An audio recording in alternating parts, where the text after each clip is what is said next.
모대한국사 김범석입니다. 자, 오늘 시간에는 소현세자와 강빈, 뭐 아시는 분은 아시겠지만은 또 모르시는 분들 위해서 우리가 역사 공부 복습하는 차원에서 또 몰랐던 사실을 조금 더 우리가 더 아는 그런 시간을 좀 갖도록 하겠습니다. 자, 소현세자. 자, 소현세자는 인조의 맏아들이죠. 자, 인조. 우리 역사 공부할 때 그러죠. 뭐 태종, 태세, 문단세, 예성, 연중, 임명선 뭐 이런 식으로 쭉 해서 조선의 27명의 왕들을 갖다가 어릴 때 우리 역사 공부할 때 노래의 음률에 맞춰서 외웠던 그런 그 시절이 제가 또 생각이 납니다. 자, 조선 역대 27명의 왕 중에서 가장 평판이 안 좋았던 왕 중에 한 명이죠. 대부분 선조와 인조를 꼽고 있습니다. 자, 선조는 그렇다 치고 지금 이 시간 소현세자, 자, 인조 반정으로 인해서 정권을 탈취했던 그 임금, 그 인조의 맏아들이죠. 자, 임진왜란이 터진 지 얼마 안 돼서 또 병자호란이라는 국가에 씻을 수 없는 치욕적인 그러한 일을 당하게 만든 그런 장본인, 그 이름 인조. 그 인조의 맏아들 소현세자입니다. 자, 우리나라는 글자 그대로 당파 싸움 때문에 망했던 나라라고 감히 얘기를 할 수가 있죠. 이 또한 부끄러운 역사지만은 우리가 반성해야 할 부분도 분명히 있습니다. 자, 병자호란 당시 우리는 아무런 힘도 없고 그야말로 성리학적 명분에 매달려서 명나라한테 충성하고 청나라는 만주족 오랑캐라고 얕볼면서 국민들의 안정과 안위는 전혀 생각하지 않고 사대부들의 아집과 고집으로 나라를 이끌어갔던 그런 시절이었죠. 이런 와중에 청나라는 명나라를 갖다가 정복을 하기 위해서 그런 시대적 상황이었는데 그때 가장 눈여겨보는 그런 나라가 당연히 조선일 수밖에 없었죠. 자, 청나라를 치기 전에 조선을 먼저 쳐들어와서 조선을 갖다가 밟아야 된다. 이러한 그 전체적인 이런 그 시대적 상황을 먼저 알았던 사람은 바로 앞선 왕이었던 광해군이었습니다. 자, 이 광해군의 중립 외교가 지금은 역사학자 또는 교과서에서 많이 부각이 돼서 광해군에 대한 부정적인 그런 인식이 많이 불식은 됐죠. 그런 상황에서 인조 시대를 우리가 한번 또 이어서 이해를 해보면 좋을 것 같습니다. 자, 병자호란이 터졌을 당시 청나라는 그야말로 초단기로 조선에 쳐들어와서 10만 명의 군사를 대동해서 남한산성, 살을 에이는 그런 한겨울에 남한산성에서 인조를 삼전도로 나오게 해서 3번 절을 하고 9번 절을 하는 그야말로 항복의식을 했죠. 자, 인조 왕이 남한산성에서 나와서 청나라 황제한테 309고구두라 그러죠. 의식 행사요. 했을 때 저 멀리 청나라 황제가 딱 앉아있을 때 우리 인조는 절을 3번 합니다. 1번, 2번, 3번. 자, 그리고 이제 뭐 충성 뭐 이렇게 얘기했겠죠. 그러니까 그 앞에 있던 장수가 어이 조선 임금. 지금 임금께서 좀 얘기하시는 그 소리가 우리 저쪽에 그 황제께서 잘 못 알아들으니 좀 소리가 들리도록 좀 성의 있게 답하시오. 이래서 인조가 소리가 나도록 머리를 갖다가 팡 이렇게 해가지고 이마에 피가 줄줄 흐르는 그러한 그 굴욕적이고 치욕적인 그런 역사의 그런 이 아픔을 가지고 있었던 곳이 바로 지금의 잠실 삼전도였죠. 자, 이렇게 해서 병자호란을 마무리 짓고 그 대가가 아니죠. 이제 전쟁이 졌으니 항복을 했으니 이제 뭐든지 다 청나라 시킨 대로 해야 되겠죠. 거기에 이 소현세자와 강빈 그리고 또 동생 복림대군을 비롯한 조선의 왕족들을 갖다가 볼모로 인질로 잡혀갑니다. 자, 바로 이 소현세자는 조선 왕조에서 조선 최초로 인질로 끌려간 그런 세자가 되겠죠. 당연히 소현세자의 부인인 강빈 마마도 조선 최초로 끌려간 왕비일 것입니다. 자, 조선 최초로 인질로 끌려간 이 소현세자.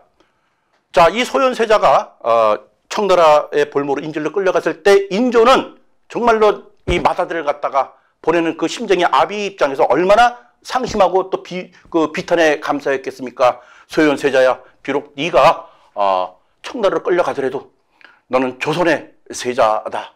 절대로 네 마음 변하지 말고 이 못난 아비를 용서해라. 라는 그런 어떤 국왕과 아비의 마음으로서 이 소현세자와 며느리를 보냈습니다.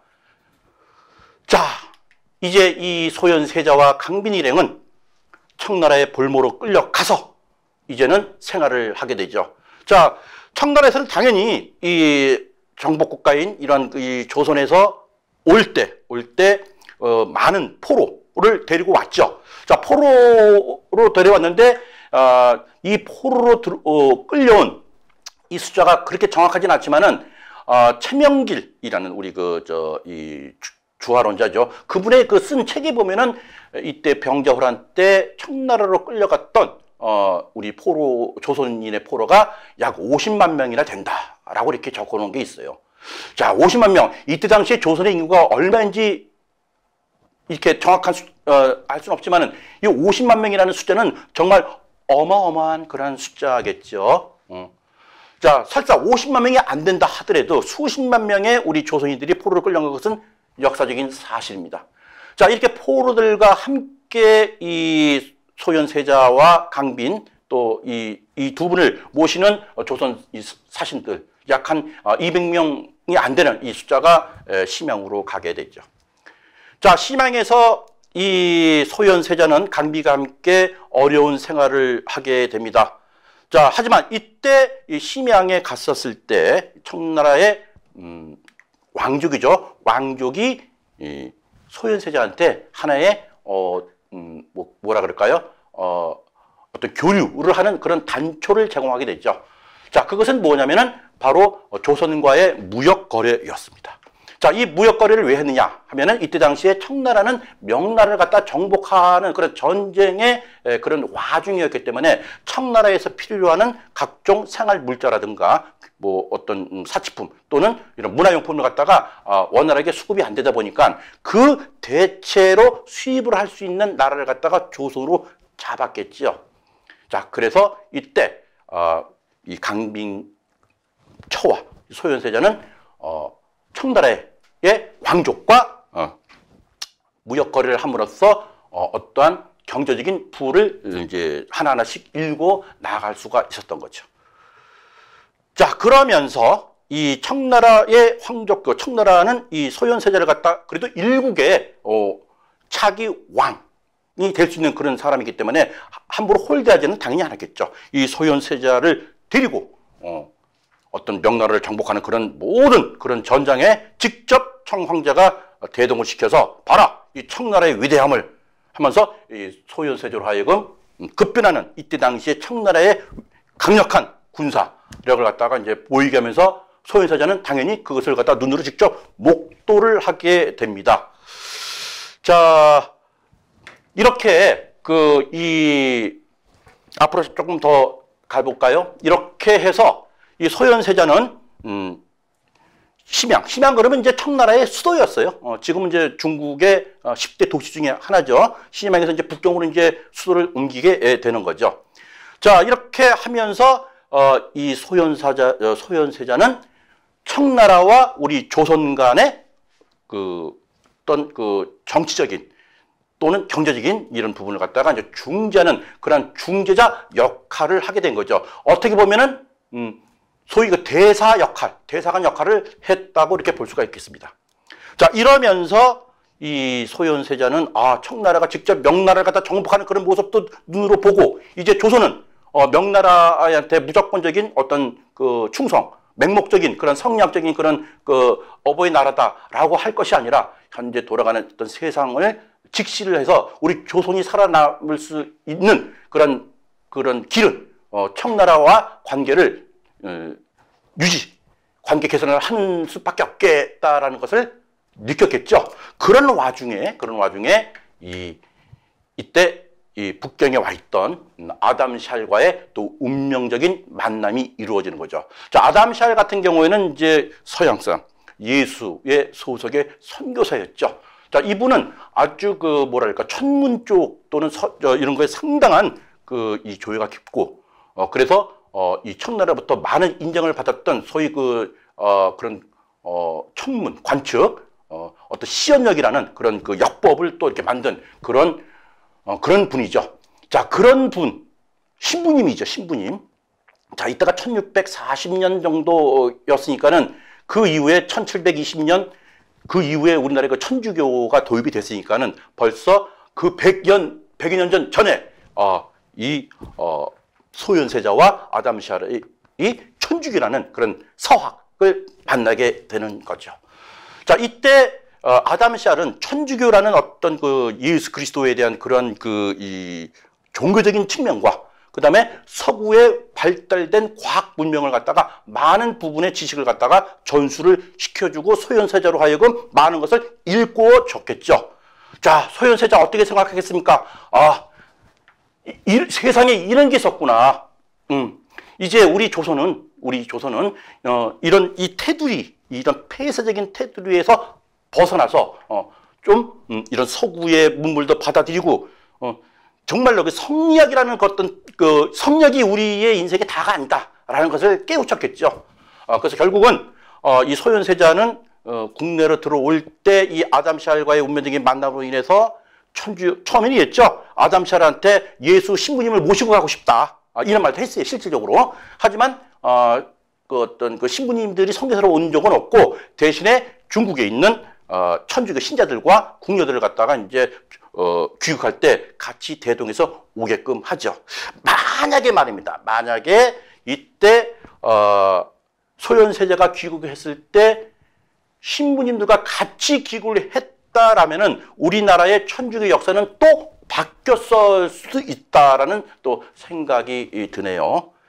자, 이렇게 소현세자는 인질로 가서 7년, 8년, 9년 동안 서구의 문물을 받아보았고 청나라가 중국을 갖다가 정복시키는 것을 두 눈으로 똑똑히 봤고 나라가 어떻게 부자가 되고 어떻게 강대국이 돼야 된다는 걸 갖다가 보고 듣고 느낌으로 와서 차기에 내가 왕이 된다면 어떤 식으로 나를 이끌어가겠다는 전국 구상이 당연히 머릿속에 있었겠죠.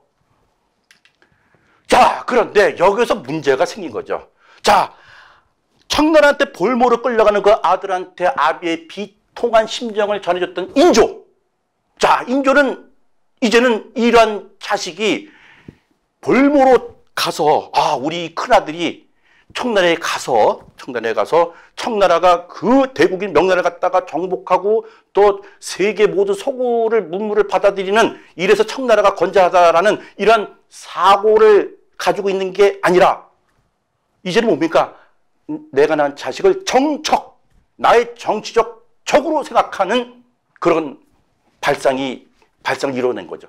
참으로 어처구니가 저는 없습니다. 내 사랑하는 아들이 해외에 가서 해외 문물을 받아가지고서 이것을 우리나라에 와서 좀 더 발전시킬 수 있도록 자양분을 이렇게 해주는 그 터전을 마련을 해줘야 하는 것이 그 어떻게 보면 임금의 그 어떤 저는 임무 또 당연히 해야 할 도리라고 생각하거든요. 그런데 이제는 이 소현세자가 그 중국 심양 북경에서 하는 행동 보니까는 그 막대한 부를 갖다가 무역거래해서 돈을 번 것을 노예 우리 청나라로 끌려갔던 그런 포로들을 갖다가 환속이죠. 돈을 주고 노예를 갖다가 우리 편 되돌리게 하고 이런 선행을 하고 또 청나라 황제로부터 많은 신임을 받고 또 그동안 조선과 또 청나라 간의 어떤 정치적 어떤 이런 이 불협화합을 아주 매끄럽게 또 이 소현세자가 잘 처리하는 것을 보니까는 웬걸 병자호란 당시에 삼존도 그 조약이 있었어요. 그 조약이 그때 그 조항이 뭐냐면은 만약에 네가라는 것은 인조죠. 인조한테 무슨 일이 있으면은 여기에 볼모로 인질로 끌려온 이 두 아들 중에 한 명을 갖다가 왕으로 세우겠다. 이러한 이제 조약이 있었어요. 이게. 자, 이 생각을 했는지 몰라도 인조는 내 아들이 이제 내 왕위를 갖다가 지금 탐하는구나. 이런 식으로 생각을 했던 거죠. 왜 그렇게 생각했을까요? 난 도무지 어차피 내가 죽으면은 우리 아들이 왕 되는 건 당연한 거 아닙니까? 근데 왜 자식을 갖다가 정적으로 생각을 하는지 난 도무지 이해가 안 가요. 자, 자식을 정적으로 생각하는 인조. 결국은 청나라가 명나라가 다 공식적으로 정복을 하고 이제는 명나라가 없어졌기 때문에 청나라 입장에서는 이제는 소현세자를 갖다가 인질로 볼모로 가둘 이유가 없었던 거죠. 그래서 이제 청나라 황제는 소현세자 그대는 그동안 9년 동안 많은 그 조선과 우리 청나라의 관계를 갖다가 개선시키는데 많은 이 일을 잘했다. 이제는 그대는 고국으로 돌아가서 고국의 발전에 많은 일을 담당하라 해서 나오죠. 그러면은 어떻게 됩니까? 환영을 해줘야 되는 게 당연한 거 아니겠습니까? 예. 그런데 안타깝게도 소현세자가 국내에 귀국했을 때 인조는 완전히 처음에 보냈을 때 아비가 아니었죠. 이제는 냉랭하게 그지없게 아주 차갑게 대했던 모양입니다. 그러니 그 부인 강비는 말할 것도 없겠죠. 그 일전에 어떤 일이 벌어졌냐면은 인질로 끌려간 7년 정도 됐을 때 강빈 부인의 아버님 강석기죠. 영의정까지 지냈던 분인데 이분이 돌아가셔서 급거 이제 귀국을 하게 됐죠. 장례식을 참관하기 위해서. 하지만 이때 인조는 세자빈 이 강빈의 아버님 성묘 또는 이 장례에 참석을 불허했습니다. 아니 세상에 조선같이 이 삼강오륜 그죠 윤리를 아주 중요시하는 그런 나라에서 부모님이 돌아갔는데 그 부모님 상을 못 추리하는 그런 임금이 어디 있습니까? 난 도저히 이해를 못해요. 그 이유인즉슨 소현세자와 강빈이 중국 심양 북경에서 활동을 하면서 돈을 많이 벌어서 청나라 황제들과 왕족들과 많이 친하고 그리고 아주 그냥 뭐 여러 가지로 지금 우리가 지금 이 청나라한테 이 굴욕적인 걸 당했는데 얘는 되려 청나라 관리하고 짝짝하더라. 이러한 생각을 갖게 되는 거죠. 자, 야담에 이런 말이 있죠. 전 야담에라 책에도 그런 게 나와요. 소현세자가 왔을 때 인조가 그래 고생했다. 그러니까 아버님 또는 임금님 제가 청나라 황제로부터 이런 그 벼루 이런 것을 갖다가 선물로 받았는데 한번 보십시오. 야 이놈아, 내가 청나라 황제한테 그 씻은 굴욕적인 그런 당한 난데 그 무엇 잘났다고 그런 벼루 이런 걸 가져 나한테 자랑을 보이느냐 이놈 자식 하면서 이 벼루를 갖다가 깨서 머리통을 척 하겠다 그러네요. 저는 어릴 때 말이죠. 이러한 글을 읽었을 때 나는 상당히 뭡니까? 소현세자를 상당히 좀 나쁘게 봤어요. 왜?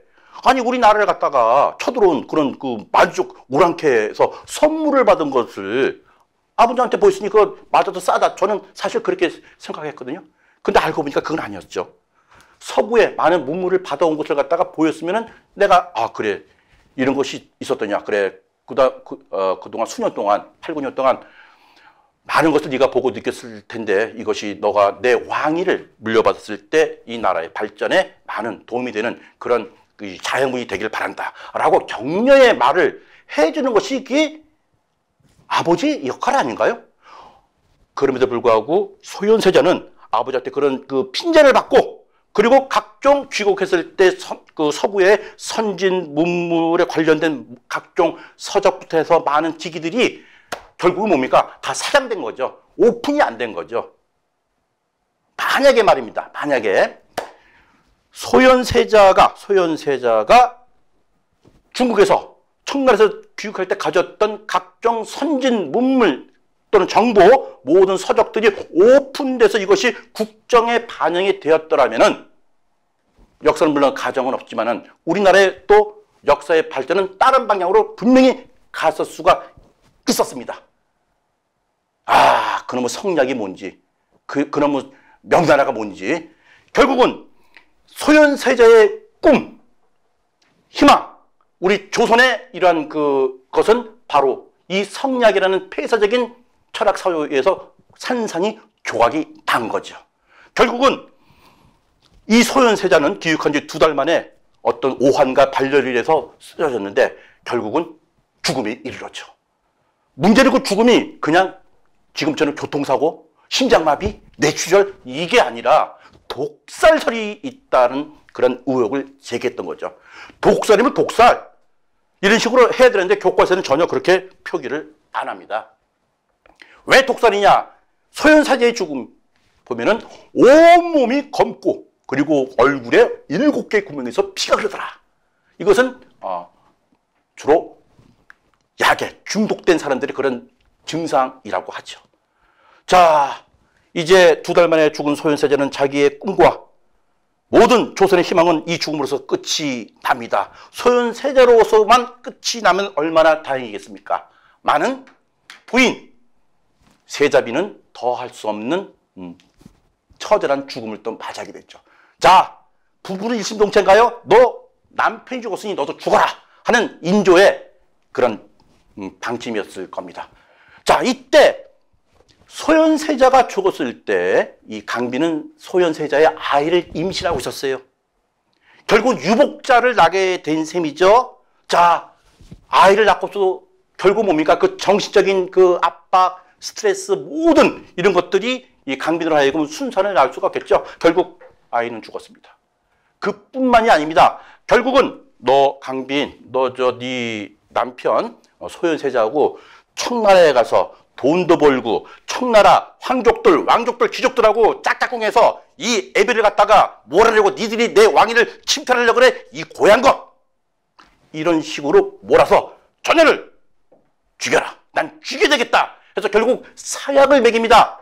결국 강비는 억울하게 죽음을 또 맞이하죠. 자, 그 9년 전 청나라한테 강제로 끌려간 그 마다들과 그 며느리한테 정말 고생이 많다, 비통하다, 이 못난 아비를 용서하라고 절규했던 그 아버지가 이제는 그 9년 만에 금이 환영해도 환영을 해줘야 해도 시원치 않을 판에 두 사람을 갖다가 죽음으로 몰게 한 장본이죠. 정말 이런 사람이 어떻게 어지린자 인조가 됩니까? 이 사람은 나쁜 사람이에요. 악조가 악조, 악하락. 그렇게 써야 됩니다. 이거 우리 알아야 돼요. 정말 안타까웠던 것은 이때가 1644년도 전후니까 만약에 이때 순탄하게 서구의 문물을 받아들였더라면은 우리나라의 어떤 나가는 방향은 분명히 그 로드맵이 바뀌었을 거라고 저는 생각해요. 일본이 미국한테 개방했을 때가 1850년경이죠. 페리제도한테 강제로 대포해서 개방돼가지고 서구 문물을 받아들였죠. 그 이후에 강하다 조약으로 우리나라가 잡아 먹혔잖아요. 무려 일본이 미국으로부터 강제 개방하기 전에 200년이나 앞서서 우리는 선진 문물을 갖다가 습득 받아들일 수 있는 그런 저의 찬스가 있었던 거죠. 이것이 바로 조선의 꿈과 희망이었죠. 그 꿈과 희망을 성리학과 4대부의 어떤 기득권으로 인해서 이 두 사람을 죽음으로 몰아낸 거죠. 정말로 부끄럽고 안타까운 그런 역사가 아닐 수 없습니다. 자, 마지막으로 서구 문물 도입 발전을 이 기회가 좌절됐다. 이래서 우리나라는 결국은 폐쇄적인 그런 성리국가로 계속 남아 있을 수밖에 없었다. 그 이후에 우리나라는 어떻게 전개되었을까요? 자, 오늘은 이 소현세자의 죽음. 이것은 새로운 문물을 받아들일 수 있는 그런 충격이었고, 그리고 이 아버지의 애정, 이것이 결국 자기의 권력을 갖다 유지하게 한 애증으로 변질됐다는 이런 역사적 사실을 다시 한번 제가 상기시키면서 마무리 질까 합니다.